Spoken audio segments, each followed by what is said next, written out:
y el YouTube, todas esas redes, para que el Evangelio pueda llegar a todos los rincones del mundo, porque el Señor dijo: y será predicado este Evangelio del reino para testimonio a todas las naciones, y entonces vendrá el fin. Cuando Cristo regresará y este mundo terminará, la Biblia dice claramente: cuando el Evangelio sea predicado a todo el mundo. Eso quiere decir que la venida de Cristo está cerca, porque este Evangelio a través de las redes sociales ya está siendo predicado al mundo entero. En el mundo entero escuchan el mensaje de la palabra de Dios a través de estos medios maravillosos de comunicación. Así que aprovechemos, no sé si ya estamos conectados, pero aprovechemos para saludar a todos los amigos que están ahí virtualmente conectados y decirles que el Señor les bendiga donde quiera que se encuentren, y vamos a estudiar juntos esta noche un tema muy importante que tiene que ver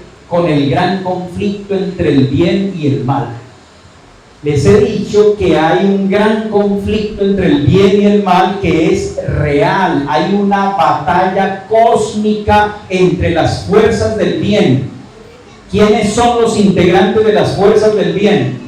El Padre, el Hijo, el Espíritu Santo y todos sus ángeles, sus querubines, sus serafines, y el arcángel poderoso que es ¿quién? Miguel. Esas son las fuerzas del bien, pero están enfrentadas en un gran conflicto contra las fuerzas del mal. ¿Quiénes son las fuerzas del mal? Saben que así como la Biblia habla de una Trinidad, el Padre, el Hijo y el Espíritu Santo, la Biblia también habla de una Trinidad, pero satánica, no divina, sino satánica. ¿Y saben cómo la menciona la Biblia? La Biblia dice que es el dragón, la bestia y el falso profeta. También es una coalición de tres con todos sus seguidores, y hay un enfrentamiento cósmico entre el bien y el mal. Así que el diablo, con todas sus fuerzas del mal, va a tratar de engañar al mundo entero, enseñándole falsas doctrinas. Pero Cristo, con el Espíritu Santo, con el Padre, con todas las fuerzas del bien, y por medio de este manual maravilloso y extraordinario que el Señor no permitirá que sea eliminado, porque ha tenido muchos enemigos este libro y lo han querido eliminar porque es la palabra de Dios, pero la Biblia misma dice por allá en Isaías 48: sécase la hierba, marchítase la flor, mas la palabra de Dios permanecerá. ¿Cuánto tiempo? Permanecerá para siempre. Si la Biblia fuera extinguida, si la Biblia fuera eliminada, ¿cómo sabríamos nosotros cuál es la verdad? Si es aquí, santifícalos en tu verdad, dijo Cristo. Tu palabra es ¿qué? Tu palabra es verdad. Dios no va a permitir que este libro sea extinguido, sea eliminado de la tierra, porque la gente necesita conocer la verdad. Si usted quiere conocer la verdad y quiere librarse de las mentiras y de los engaños del diablo, pues necesita estudiar por su propia cuenta las sagradas Escrituras. Y ahora, hermanos, permítanme decirles que voy a compartir con ustedes esta noche uno de mis capítulos favoritos de la Biblia. Hay un capítulo extraordinario que es mi capítulo favorito, y por eso lo voy a compartir con ustedes, porque tiene un mensaje directo para nosotros en relación con la verdad y con este gran conflicto. Y ese capítulo que yo quiero que leamos esta noche es Daniel, el capítulo 3. Usted sabe de qué trata en la Biblia Daniel, el capítulo 3. Si usted tiene su Biblia, abra su Biblia conmigo y vamos a tratar de leer juntos Daniel, el capítulo 3. Este capítulo tiene 30 versículos. Como son tantos versículos, vamos a leer algunos, pero yo voy a tratar de resumir la historia que está en Daniel 3, porque creo que ustedes, como buenos estudiantes de la Biblia, se saben esa historia de memoria, pero tiene un significado muy profundo. Daniel, el capítulo 3, y empieza diciendo así en el versículo 1. Dice: el rey Nabucodonosor hizo una estatua de ¿qué? Hizo una estatua de oro cuya altura era de 60 codos, su anchura de 6 codos, la levantó en el campo de Dura, en la provincia de Babilonia. Y envió el rey Nabucodonosor, que era el rey de Babilonia, a que se reuniesen los sátrapas, los magistrados, los capitanes, los oidores, los tesoreros, los consejeros, los jueces, todos los gobernadores de las provincias, para que viniesen a la dedicación de la estatua que el rey Nabucodonosor había levantado. Fueron pues reunidos todos ellos, es decir, los sátrapas, los gobernadores, los consejeros, etcétera, etcétera, todos los funcionarios del rey Nabucodonosor. Y el versículo 4 dice: y el pregonero anunciaba en alta voz: mándase a vosotros, oh pueblos, naciones y lenguas, que al oír el son de la bocina, de la flauta, del tamboril, del arpa, del salterio, de la zampoña y de todo instrumento de música, os postréis y adoréis, ¿qué cosa? La estatua de oro. ¿Cuál era la orden del rey? Que todos los asistentes, desde los más pequeños hasta los más grandes, cuando hicieran sonar esos instrumentos musicales, todo el mundo, como ustedes pueden ver ahí, tenía que postrarse para adorar esa imagen de oro que había hecho el rey Nabucodonosor, que era el rey de Babilonia. La primera lección que nosotros encontramos aquí es que el rey de Babilonia tiene la costumbre de obligar a la gente a adorar ¿qué cosa? Imágenes.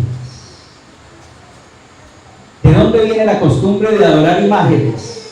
¿De la Biblia? ¿Es bíblico que un cristiano se postre ante una imagen y la adore? No, es antibíblico. Eso la Biblia lo denomina como idolatría. Pero Babilonia tiene la costumbre de hacer imágenes y obligar a la gente a adorar a esas imágenes. Y la historia sigue diciendo que la fiesta continuó en la llanura de Dura, y entonces estaba toda la gente ahí, y los que hicieron ejecutar los instrumentos de música, cuando la música sonó, todo el mundo dobló su rodilla delante de la imagen. Cometieron el pecado de la idolatría, pero en medio de esa gran multitud, solamente unos poquitos, solamente ¿cuántos? 3 individuos. ¿Cómo se llamaban? En el idioma hebreo se llamaban Ananías, Misael y Azarías, pero resulta que los babilonios les cambiaron el nombre y entonces se llamaban ahora, como era en Babilonia, Mesac, Sadrach y Abednego. Esos 3 muchachos eran fieles ¿a quién? Eran fieles a Dios, y a ellos les habían enseñado desde pequeñitos el segundo mandamiento. ¿Ustedes saben lo que dice el segundo mandamiento? No te harás imágenes, no te inclinarás a ellas ni las adorarás. Esa es palabra de quién? Palabra de Dios. Esos muchachos tenían principios, esos muchachos no iban a negociar sus convicciones, así que esos muchachos se quedaron de pie, aunque el rey había dicho: el que no se arrodille y adore la imagen, lo voy a echar en un horno de fuego, lo voy a chamuscar, lo voy a asar y a cocinar vivo. Impresionante. Estos 3 muchachos no solamente eran fieles, sino que también eran ¿qué? Valientes, porque estaban desafiando al mismo rey Nabucodonosor, el monarca más poderoso de ese tiempo. La vida de ellos, de Mesac, Sadrach y Abednego, estaban en las manos del rey Nabucodonosor. Todo el mundo se postró y ellos se quedaron de pies. Pero como siempre existen los chismositos, ¿sí o no? Siempre existen los que son muy comunicativos. Entonces miraron así y dijeron: oiga, estos 3 muchachos que se están creyendo, que no le obedecen al rey. Entonces fueron donde el rey y le dijeron: rey, hay 3 muchachos que están desobedeciendo tu orden. Hay 3 muchachos que no quieren doblar la rodilla delante de la imagen. Y tú dijiste que los ibas a echar al horno de fuego. Mírenlos, son Sadrach, Mesach y Abednego. Esos judíos que vinieron de Jerusalén, esos hebreos que adoran al Dios de Israel, no quieren adorar a tu Dios, esta imagen de oro. Y si ustedes siguen leyendo la historia, dice que Nabucodonosor, el rey de Babilonia, se llenó de ira, se enojó profundamente y dijo: ¿cómo así que hay alguien aquí que se atreve a desafiar mi autoridad? ¿Quiénes son? Los señalaron y los hicieron venir delante de él. Y Nabucodonosor les dijo: Mesach, Sadrach y Abednego, ¿es verdad que ustedes no quieren doblar la rodilla delante de mi Dios, delante de esta imagen de oro, delante de esta estatua que yo he hecho? Y ellos dijeron: sí, rey, no nos inclinaremos ante tu imagen. Y se llenó más de ira, y como le dio tanta ira, mandó a calentar el horno. ¿Cuántas veces? 7 veces. La plenitud, el número 7 en la Biblia significa plenitud de perfección. Es decir, lo calentó hasta donde más dio. Y ahora Nabucodonosor trató de convencerlos y les dijo: miren, muchachos, ¿cómo se van a hacer cocinar ustedes así? ¿Cómo se van a morir vivos en ese horno de fuego? Yo les voy a dar otra oportunidad. Voy a hacer sonar nuevamente los instrumentos, y cuando ustedes los escuchen, tienen la segunda oportunidad. Si ustedes se arrodillan ante mi imagen, ante mi estatua, yo no los voy a quemar en el horno de fuego. Y ellos dijeron: rey, no tienes que darnos una segunda oportunidad. Nosotros ya tomamos la decisión. No nos vamos a arrodillar ante tu imagen. Así nos des 1 y 2 y 3 y 10 oportunidades. No nos vamos a arrodillar. Es más, el Dios nuestro, Jehová de los ejércitos, nos puede librar del horno de fuego, pero aunque Él no nos libre del horno de fuego, así tengamos que morir, no vamos a vender nuestros principios, nuestras convicciones, no vamos a ir contra nuestra conciencia que dice: no adorarás imágenes. Valientes. Y ahora el rey sí se llenó más de ira y ordenó que los amarraran, y tomaron a los 3 jóvenes y los amarraron y los echaron al horno de fuego. Y dice la Biblia que era tanto el calor, porque había sido calentado al máximo 7 veces, que los que se acercaron para tirarlos por la puerta del horno fueron consumidos por el fuego. Y cuando los tiraron a los 3 muchachos allá adentro, el rey Nabucodonosor quería ver cómo se chamuscaban en las llamas de fuego, y se asomó por la ventana del horno y se quedó sorprendido con lo que vio. Y les preguntó: ¿no fueron 3 hombres los que ustedes echaron en ese horno de fuego? Y ellos dijeron: sí, rey, fueron 3 hombres. Y él dijo: ¿y entonces yo por qué veo 4? 4 varones que se pasean en medio del fuego, y el fuego no tiene potestad, y el fuego no tiene poder sobre él. Hermanos y amigos, este capítulo es hermoso, es lindo, porque lo que dice Daniel 3 es que cuando nosotros somos fieles a Dios y a su palabra y a sus mandamientos, Cristo viene para estar con nosotros y protegernos aún del horno del fuego ardiente. Fue Cristo el que vino, el que se paseó con ellos, porque Él dijo: yo estaré con vosotros todos los días. ¿Hasta cuándo?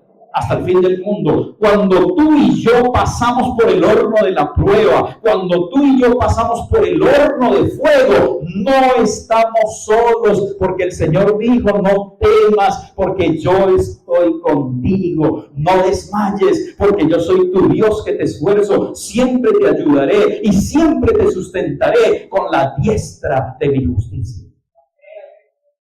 Posiblemente esta noche esté predicando para alguien aquí o allá, para alguien que está pasando por una prueba terrible, para alguien que está pasando por el horno de fuego, para alguien que piensa que va a morir, que va a ser destruido y que ya no aguanta más y que la angustia y la depresión le está carcomiendo su alma.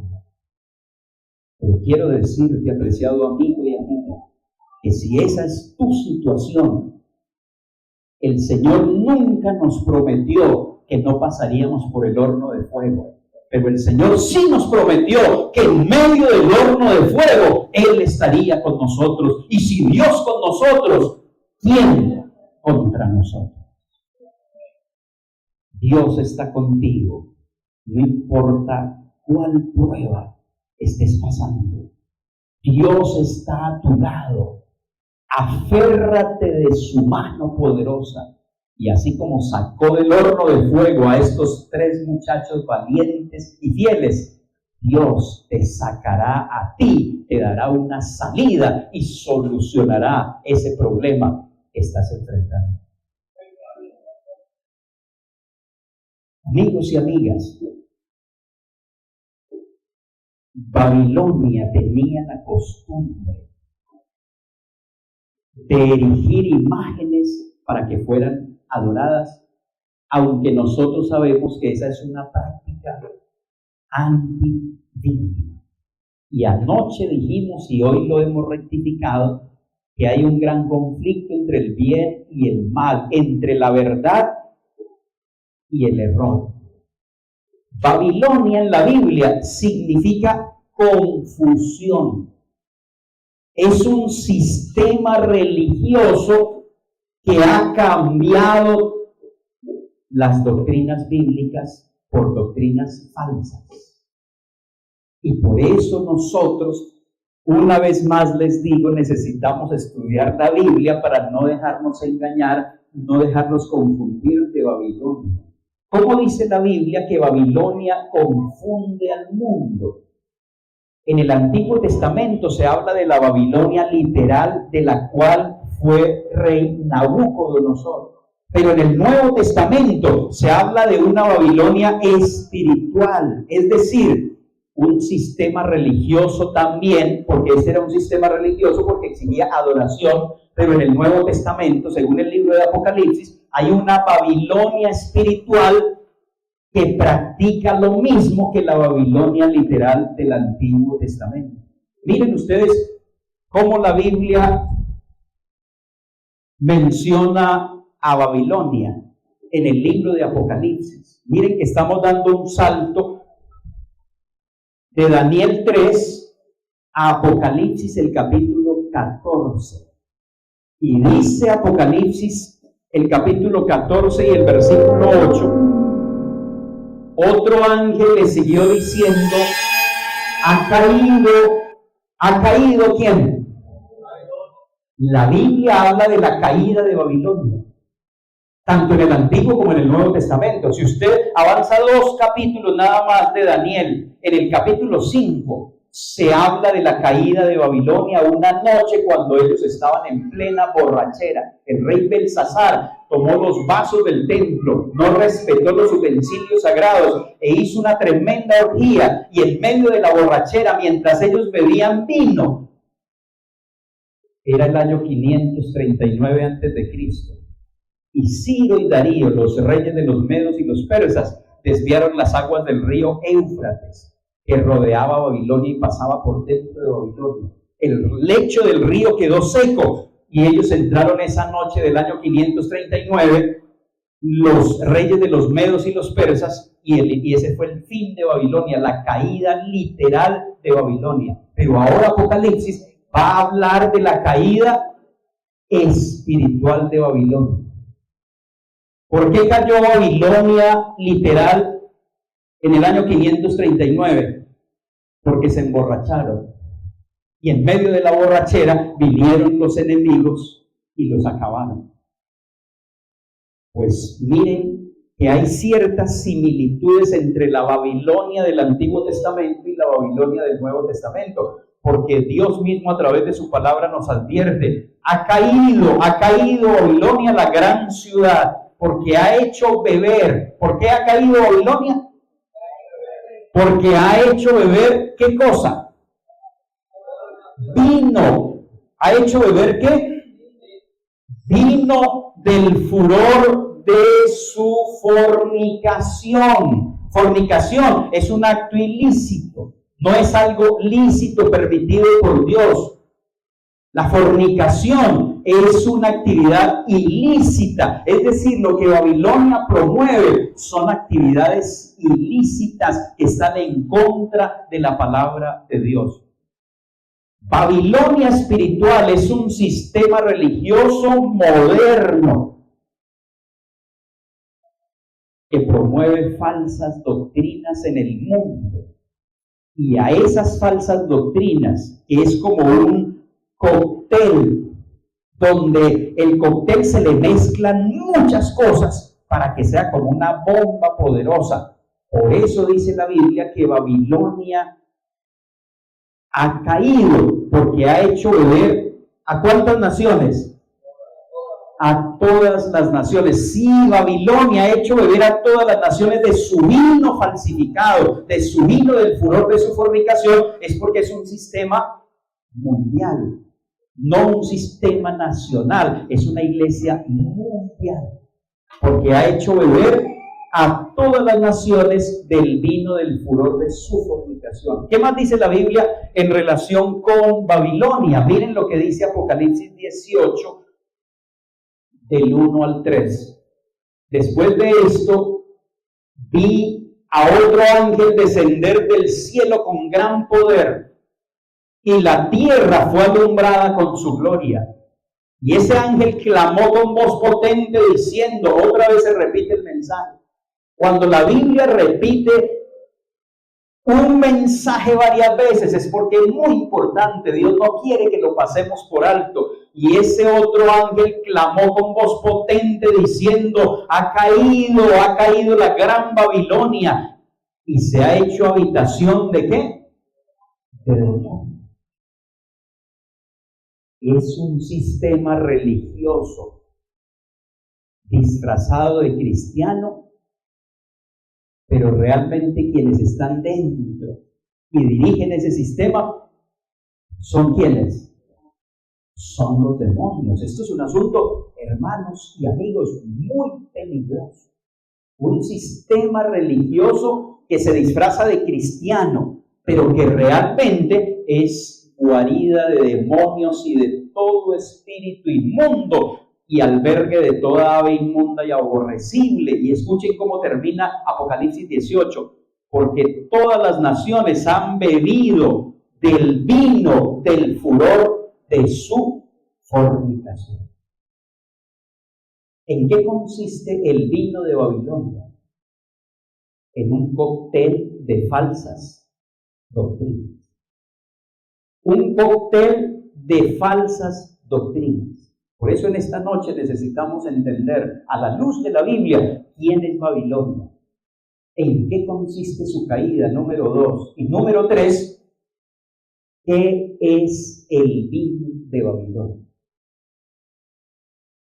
Por supuesto que este vino no es un vino literal. Si estamos hablando del bien y del mal, podemos decir que hay dos clases de vino, ¿cierto que sí? Hay dos clases de vino. Un vino que es bueno y otro vino que es malo. ¿Habla la Biblia de eso? Sí. ¿Recuerdan Juan el capítulo 2? En Juan el capítulo 2 se habla de las bodas de Caná en Galilea. Un matrimonio, una pareja, se estaban casando, una gran fiesta, e invitaron a Jesús. Y a ellos se les acabó ¿qué cosa? Se les acabó el vino, pero como ahí estaba Jesús, entonces Jesús transformó el agua en ¿qué? El agua en vino. Jesús no lo llevó a la bodega de añejamiento por 10 años. ¿Cuándo es que se fermenta el vino? El vino se hace de frutas y se fermenta cuando lo llevan a las bodegas de añejamiento. No hubo tiempo para llevarlo a las bodegas de añejamiento. Eso nos hace concluir en Juan 2 que el vino que Jesús ofreció en esa fiesta era vino, jugo de la vid sin fermentar. Porque para que se fermente hay que llevarlo varios años a la bodega de añejamiento. Los que saben de vino saben eso. Entre más años pasen en la bodega de añejamiento, pues mejor es el vino. Dicen los que beben vino y sidra o cerveza. Pero ese vino que Jesús produjo era vino bueno. Pero el vino del que habla la Biblia aquí en Apocalipsis es un vino para trastornar, para entontecer, para embobar, para emborrachar a la gente. Este sistema religioso ofrece ese vino a todas las naciones y las vuelve tontas, bobas. La gente queda borracha, como cuando uno se emborracha, que pierde ¿qué cosa? El juicio. Miren lo que hace el vino de Babilonia. Número 1, emborracha. Número 2, quita el juicio. Y número 3, trastorna. Y eso es lo que dice la Biblia en Isaías, el capítulo 28 y el versículo 7. Dice el profeta Isaías en relación con el vino de Babilonia: pero también estos erraron con el vino. Erraron con el vino y con sidra. La palabra sidra también se puede traducir cerveza. Erraron con el vino y con cerveza se entontecieron. ¿Eso es lo que hace el vino fermentado y la cerveza cuando la gente se emborracha? Sí. Hablan bobadas, hablan incoherencias, se tiran en la calle, amanecen, ellos no saben dónde están, perdieron su juicio. Eso es lo que hace el vino cuando emborracha a una persona. Miren esto, dice Isaías: el sacerdote y el profeta erraron con sidra, fueron trastornados por el vino, se aturdieron con la cerveza, erraron en la visión y tropezaron ¿en qué? Y tropezaron en el juicio. Son todas las consecuencias de lo que hace literalmente el vino fermentado cuando uno se emborracha, pero aquí se está haciendo una comparación del vino de las falsas doctrinas. Cuando la gente recibe ese tipo de vino, pierde el juicio y en vez de seguir la palabra de Dios, sigue las tradiciones ¿de quién? Del diablo y de los hombres. Así que, ¿cuáles son esas falsas doctrinas que constituyen el vino de Babilonia y que según el libro de Apocalipsis ha emborrachado al mundo entero? Es decir, el mundo entero perdió el juicio y en vez de seguir la Biblia, siguen lo que el diablo les ha propuesto con el vino de Babilonia. En primer lugar, parte del vino de Babilonia es la adoración de las imágenes, ya lo dijimos. Hay un sistema mundial religioso donde usted asiste a las iglesias y las iglesias están llenas ¿de qué? De imágenes. Pero no solamente hay imágenes, sino que la gente cuando llega se inclina ante esas imágenes. ¿De dónde es esa costumbre? ¿Es bíblica? No, es una costumbre antibíblica. El diablo no quiere que nosotros adoremos a Dios. Entonces el diablo se ha inventado una falsa adoración a través de las imágenes para desviar la adoración de nosotros que le pertenece a Dios porque Él es nuestro creador. Cuando una persona se arrodilla ante una imagen de yeso que, como dice Isaías, tiene ojos pero no ve, tiene oídos pero no oye, está cometiendo el pecado de la idolatría y le está robando la adoración al verdadero Dios. Porque, amigos y amigas, el diablo está dispuesto a dar todo lo que tiene con tal de que nosotros no adoremos a Dios, sino que lo adoremos a Él. ¿Cómo sabemos eso? Si usted lee Mateo el capítulo 4, le dijo Satanás en el monte de la tentación a Jesús: todo esto te daré. Le mostró todos los reinos del mundo y le dijo: todo esto te daré si te postras y me adoras.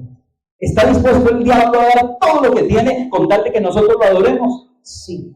Eso es lo que dice Mateo 4. El diablo quiere, el diablo procura nuestra adoración. Así sea obligada, Dios nunca nos va a obligar a adorarlo, pero el diablo, como en Daniel 3, el que no se arrodille y adore la imagen, lo matamos en el horno de fuego. Esta historia se va a repetir en el tiempo final. El desenlace de la historia de este mundo se dará por el tema de la adoración. ¿A quién usted va a adorar? ¿A Dios o al diablo? ¿Cómo es que hay personas que dicen ser cristianas y adoran imágenes? Si la Biblia es categórica, miren ustedes, no son mis palabras. Hermanos, yo tengo que decir la verdad. Por la verdad murió ¿quién? Murió Cristo. Nosotros no podemos callarnos la verdad. Nosotros necesitamos proclamar la verdad. No son mis pensamientos, no son mis ideas, no son mis puntos de vista. Es un escrito de Dios. Así dice Jehová. Miren esto. Si la Biblia es tan clara, ¿cómo es que hay un sistema mundial que adora y promueve la adoración de las imágenes? Cuando la Biblia dice en Éxodo 20, de paso, en Éxodo 20 están los 10 mandamientos. Y dice: no te harás imagen ni ninguna semejanza de lo que esté arriba en el cielo, ni abajo en la tierra, ni en las aguas debajo de la tierra. No te inclinarás a ellas ni las honrarás, porque yo soy Jehová tu Dios, fuerte, celoso, que visito la maldad de los padres sobre los hijos hasta la tercera y cuarta generación de los que me aborrecen. Y escuchen esto: y hago misericordia a millares, a los que me aman y guardan, ¿qué cosa? Mis mandamientos. ¿Hay aquí un gran conflicto entre el bien y el mal? Sí. ¿Hay aquí un gran conflicto entre la verdad y el error? Sí. Satanás, por un lado, quiere que nosotros no adoremos a Dios, sino que nos postremos ante las imágenes de yeso, o de cobre, o de oro, como la de Nabucodonosor, o de cualquier otro material.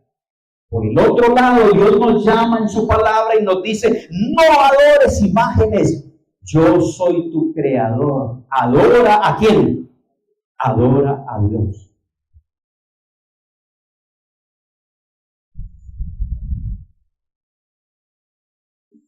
Anoche estudiamos otro asunto, hermanos. Es que si fuera solo un asunto, pero son más de 25 asuntos. Esta noche no tenemos tiempo, solo vamos a mirar algunos.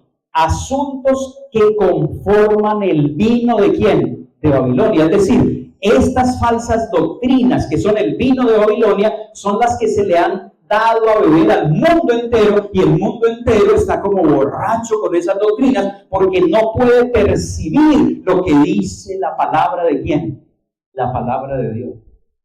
Decimos: hermano, pero es que el segundo mandamiento dice: no te harás imágenes. ¿Cómo tú adoras una imagen? Y él dice: es que mis papás me enseñaron eso y yo sigo las tradiciones de mi papá. Cuando la Biblia dice: es necesario obedecer a Dios antes que a los hombres. El cristianismo no es por tradición. El cristianismo es una relación personal con Cristo, donde yo lo escucho a Él y Él me dice lo que yo debo hacer y yo le obedezco. Eso se llama verdadero cristianismo. El verdadero cristianismo está basado en la obediencia. También el diablo se inventó con el sistema que él maneja en esta tierra religioso esta falsa doctrina que anoche la estudiamos. Le dedicamos todo el estudio a esta que se llama la inmortalidad del alma. Y otra vez el conflicto entre la verdad y el error. El Señor dijo en su palabra: el día que de él comieres, ciertamente ¿qué? Morirás. ¿Y qué dijo la serpiente? No morirás. Es decir, usted sigue consciente cuando el Señor dijo: sí, las personas que pecan, la paga del pecado es ¿qué? La paga del pecado es muerte. El diablo dijo, no, las personas se van al cielo conscientes, ellas no murieron, solo se trasladaron del lugar. La Biblia dice, no es así. Los muertos, ¿qué?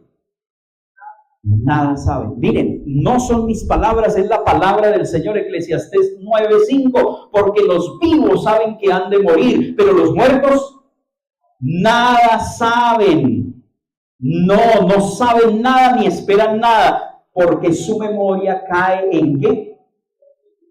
En el olvido. ¿Cómo es que el sistema religioso mundial llegó a creer en la inmortalidad del alma si eso no es bíblico?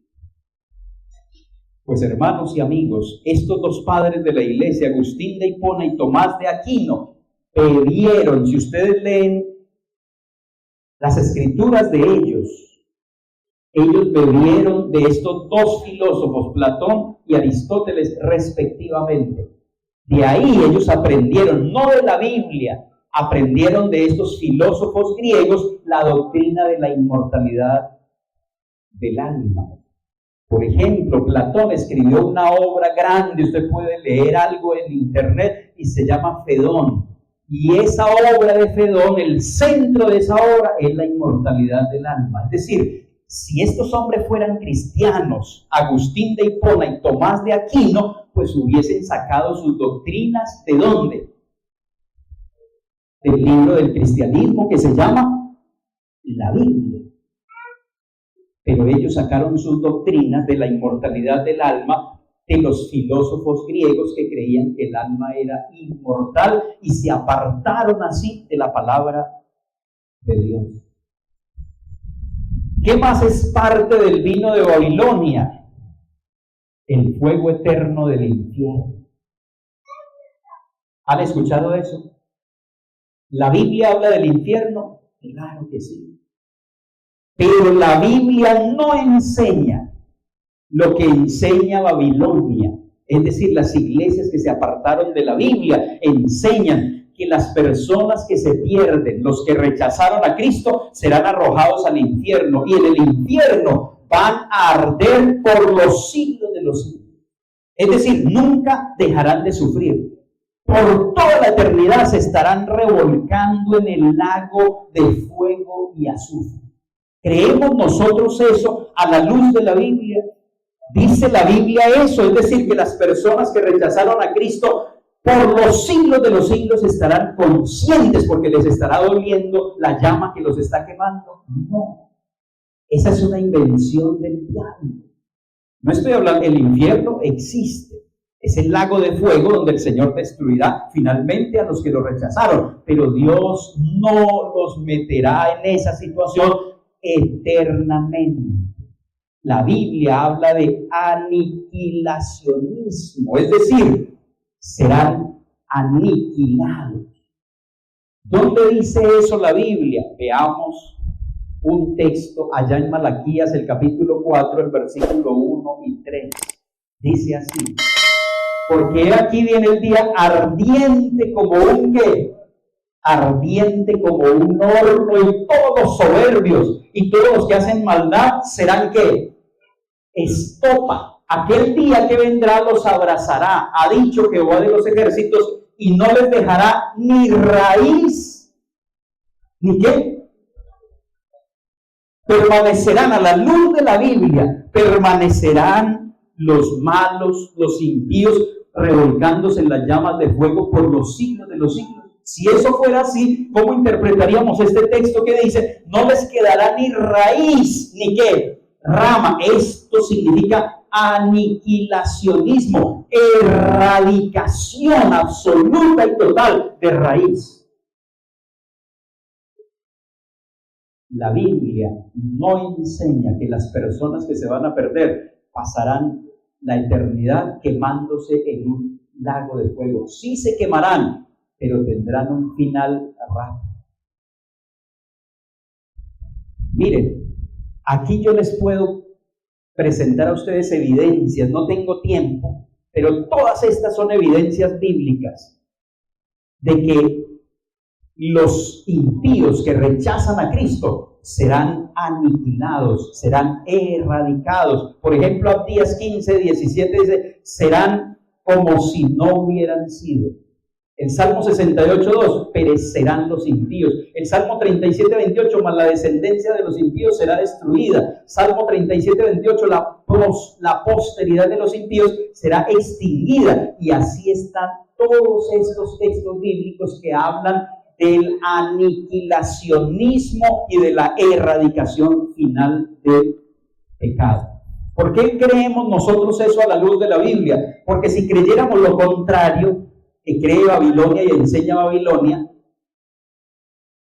pues la doctrina del tormento eterno desfigura el carácter justo y amoroso de Dios. Hermanos, miren, si yo creyera eso, es decir, que yo me voy a perder, si yo me voy a perder, Dios me va a poner, o así yo no me pierda, pero a todos los que se pierdan, Dios los va a echar a un lago de fuego y azufre y pasarán 10,000 años y ellos ahí sufriendo, quemándose, y 50,000 años y 100,000 años, es toda la eternidad. Yo no sería cristiano. Si eso fuera verdad, yo no creería en Dios, porque Dios sería injusto. ¿Saben por qué? Porque yo miraría los ojos a Dios y le diría, Señor, tú me regalaste 100 años, vamos a decir que yo viví 100 años, y desde que yo nací, renegué contra Dios y lo escupí, lo maldije, y fui contra su ley, pisoteé sus mandamientos y me volví malo, impío. Yo le diría al Señor, yo fui malo desde que nací hasta que morí, 100 años que tú me regalaste, castígame 100 años y tú eres justo, 100%, ¿sí o no? Pero ¿cómo así que yo lo ofendí 100 años y Él me va a poner a arder en las llamas del infierno 1,000 años, 10,000 años, 20,000 años? ¿Ustedes creen que esa es la justicia de Dios? ¿Que Dios es justo y amoroso? Si nos pusiera a arder todos esos años, no. El diablo se inventó esta falsa doctrina del fuego eterno para desfigurar el carácter de ¿quién? El carácter de Dios, para que la gente en vez de amar a Dios le tenga miedo, y Dios no quiere que nosotros lo sigamos por miedo, sino por amor. Hermanos, además porque prolongar la existencia sin fin de los que no creen en Jesucristo es inventar una nueva vida eterna. Si yo digo que ellos van a vivir, van a estar en el infierno por los siglos de los siglos, pues van a seguir viviendo eternamente. Pero la vida eterna, dice la Biblia, es para los que han creído en ¿quién? Han creído y han aceptado a Jesucristo.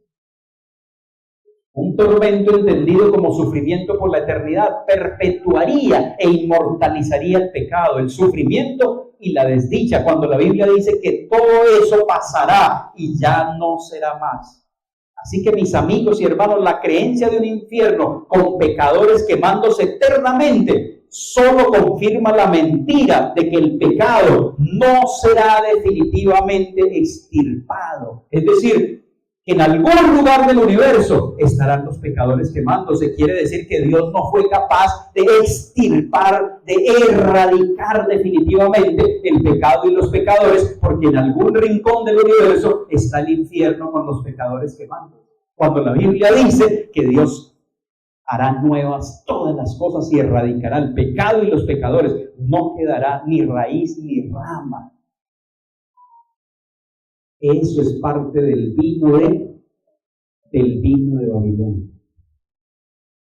Miren que el salmista entendía bien lo que estamos diciendo. Usted puede leer el Salmo 37, 10 y 11 y miren lo que dice David. Pues de aquí a poco no existirá ¿quién?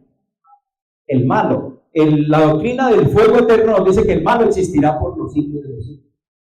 Pero David está diciendo, pues de aquí a poco no existirá el malo, observará su lugar y no estará allí, pero los mansos heredarán la tierra y se recrearán con abundancia ¿de qué? Se recrearán con abundancia de paz. ¿Qué más constituye el vino de Babilonia? El confesionario. Hermanos y amigos, cuando usted lee la Biblia, Usted no encuentra en ningún lugar de la Biblia que cuando usted comete un pecado tiene que ir a confesárselo a otro hombre. Eso no es Biblia. La Biblia habla claramente de que nosotros los seres humanos cuando pecamos tenemos que confesarle nuestros pecados directamente ¿a quién? Directamente a Dios, porque el único que puede perdonar pecados es ¿quién? Es Dios. ¿Por qué? Porque Él nunca pecó. Él fue tentado en todo, según nuestra semejanza, pero sin pecado. El vino de Babilonia le ha enseñado a los hombres, a las naciones, que deben ir a confesarse delante de un hombre, rebajando así su dignidad personal. Esa es una invención del diablo. Esa es una forma de denigrar la dignidad de los seres humanos. Pero es una forma también de reemplazar a Cristo Jesús como el único que puede perdonar pecado. Hay un sistema en este mundo religioso que se inventaron una fórmula en su idioma que es el latín, y ellos dicen: ego te absolvo, ego te absolvo. En latín eso significa yo te perdono, yo te absuelvo de todos tus pecados. Cuando un hombre se toma esa prerrogativa, está ocupando el lugar de ¿quién? Está diciendo: yo soy Dios porque te puedo absolver del pecado. Pero la Biblia dice: ningún hombre tiene la facultad ni la prerrogativa divina para perdonar pecados. Pero hay un sistema mundial que ha creado un vino, un cóctel de falsas creencias para emborrachar a la gente, para emborrachar al mundo y hacer todo lo contrario, que es lo que el diablo quiere, a lo que dice la palabra de ¿quién? A lo que dice la palabra de Dios. Miren ustedes, solo 2 textos, hay miles de textos que nos enseñan en la Biblia. Por eso, si usted lee la Biblia, entenderá que cuando comete un pecado, usted tiene que arrodillarse, hablar con Dios y decirle: Señor, perdóname, yo me robé lo que no me debía robar, perdona mis pecados, límpiame con la sangre de Jesús y dame el valor y el poder para no volver a hacerlo. Esa confesión debe ser directamente ¿a quién? Directamente a Dios, no a los hombres. Eso es lo que dice la Biblia. Miren, Marcos, el capítulo 2 y el versículo 7, los pongo en un poco de contexto. Marcos 2 habla del milagro del paralítico. ¿Se acuerdan que había un paralítico que rompieron el techo y lo bajaron? Y cuando bajaron el paralítico, los amigos de él, Jesús lo miró y le dijo: tus pecados te son perdonados. Y estaban allí los de ese sistema falso. Y empezaron a criticar. Y empezaron a decir: pero ¿quién es este que se atreve a perdonar pecados? Está blasfemando, porque el único que puede perdonar pecados es ¿quién? Es Dios. La Biblia lo enseña claramente. El único que puede perdonar pecados es ¿quién? Dios. Otro ejemplo: David, el rey David, pecó, cometió adulterio y cometió homicidio. Él buscó a una persona para confesarse con ella, al profeta Natán. ¿Le confesó su pecado? No. ¿Qué dice la Biblia? ¿A quién le confesó su pecado? Miren lo que dice él mismo en la Biblia, en el Salmo 32:5. Dice David en relación con su pecado. Está hablando con Dios y le dice: mi pecado te declaré y no encubrí mi iniquidad. Dije: confesaré mis transgresiones ¿a quién? Confesaré mis transgresiones a Jehová. ¿A quién debemos confesar nuestras transgresiones y nuestros pecados según esta palabra? A Jehová. Confesaré mis transgresiones a Jehová y tú perdonaste la maldad ¿de qué? La maldad de mi pecado. Hermanos, el confesionario es parte del vino de Babilonia que ha emborrachado al mundo entero, y esas personas están engañadas y necesitan saber de estas grandes verdades. Por eso nosotros estamos aquí enseñándolas, pero también para que ustedes las agarren y las puedan compartir con otras personas que son sinceras. Miren, en ese sistema religioso mundial hay personas muy buenas, hay personas muy sinceras, que si ellas supieran esto, ellas tomarían la decisión de hacer la voluntad de Dios y alinearse obedientemente con la voluntad de Dios. Pero muchas de ellas viven en la ignorancia porque no les enseñan la palabra de Dios. Y nosotros hemos sido llamados por Dios para enseñarle al mundo entero todas las cosas. Allá en Mateo 28 el Señor dijo: vayan a todas las naciones y enséñenles que guarden ¿qué? Todas las cosas. Hay algunas cosas de estas que son difíciles de decir en público y muchos predicadores no se atreven a decirlas. Pero hermanos, el Señor nos dijo: si usted es verdaderamente mi discípulo, usted debe enseñar no solo lo bonito, el amor de Dios, debe enseñar todas las cosas. Hay verdades en la Biblia altamente impopulares que nadie se atreve a enseñar, pero Dios nos llamó a nosotros para que no enseñemos solo lo bonito, sino para que enseñemos todas las cosas. Que hay un sistema falso, disfrazado de cristiano en este mundo, que está emborrachando a toda la gente para que se aparten de la palabra de Dios y practiquen estas cosas que no tienen nada que ver con la voluntad del Señor. Y ya finalizando, ¿qué más implica el vino de Babilonia? ¿Qué más compone el vino de Babilonia? Miren, bautismo por aspersión a los infantes. Hay un sistema mundial que ha enseñado que el verdadero bautismo se le debe hacer a los niños recién nacidos. Y no por inmersión porque se ahogan, sino por aspersión, es decir, echándole agüita en la cabeza. Yo les pregunto a ustedes, a la luz de la Biblia, ¿hay algún texto que hable del bautismo a un niño por aspersión? No. Esa es una doctrina pagana. Esa es una doctrina satánica. Lo que yo les decía anoche, el diablo ha falsificado todas las doctrinas bíblicas. Las ha tergiversado. Si Dios dice blanco, el diablo viene y dice es negro. Si Dios dice bautismo por inmersión, el diablo viene y dice bautismo por aspersión. ¿Cómo se bautizó Jesús? ¿Por inmersión o por aspersión? Dejemos que la Biblia misma responda. Vamos. Adelante. Miren lo que dice Mateo en capítulo 3. Ustedes pueden buscar en sus Biblias y al leer Mateo 3 del 13 al 17, usted llegará a la conclusión de cómo Jesús se bautizó. Jesús, les pregunto, ¿Jesús necesitaba bautizarse? No, porque el bautismo es para los pecadores, pero Jesús se bautizó para cumplir toda justicia, le dijo él a Juan el Bautista, y darnos a nosotros, ¿qué cosa? Ejemplo. Él dijo, ejemplo os he dado para que como yo os he hecho, vosotros también, ¿qué? Vosotros también hagáis. Y la palabra del Señor es categórica, es clara, es diáfana, y dice, entonces Jesús vino de Galilea a Juan al Jordán para ser bautizado por él. Mas Jesús se le oponía diciendo, yo necesito ser bautizado por ti y tú vienes a mí. Pero Jesús le respondió, deja ahora, porque así conviene que cumplamos toda justicia. Entonces le dejó, y Jesús, después que fue bautizado, subió del agua. Escuchen eso.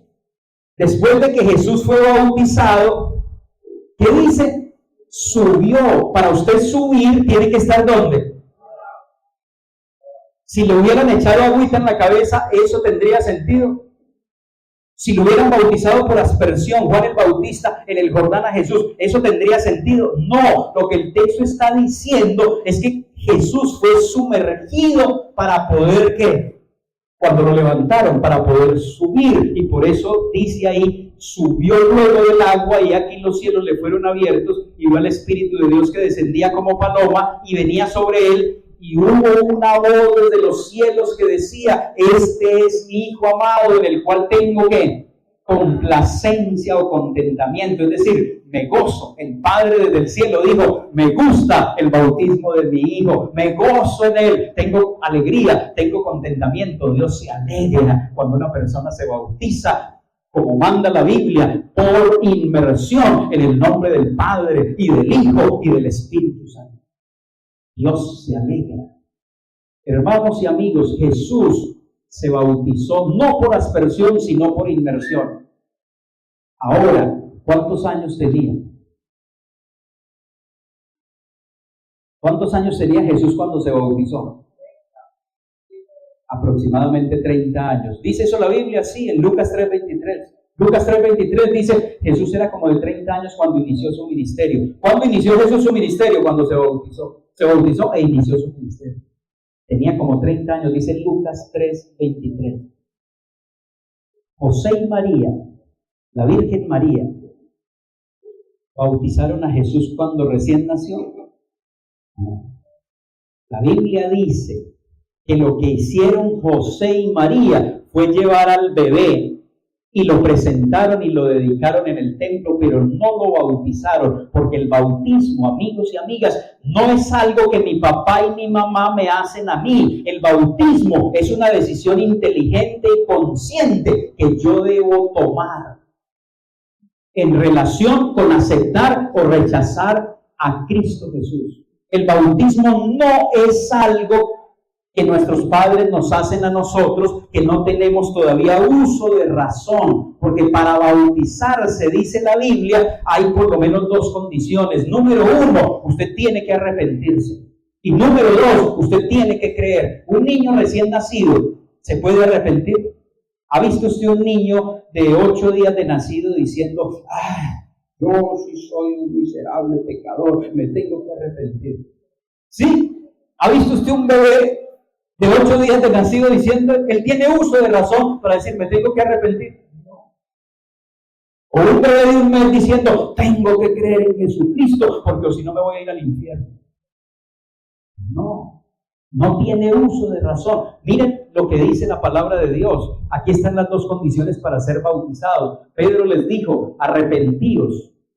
Y acto seguido, bautícese cada uno de vosotros en el nombre de Jesucristo para perdón ¿de qué?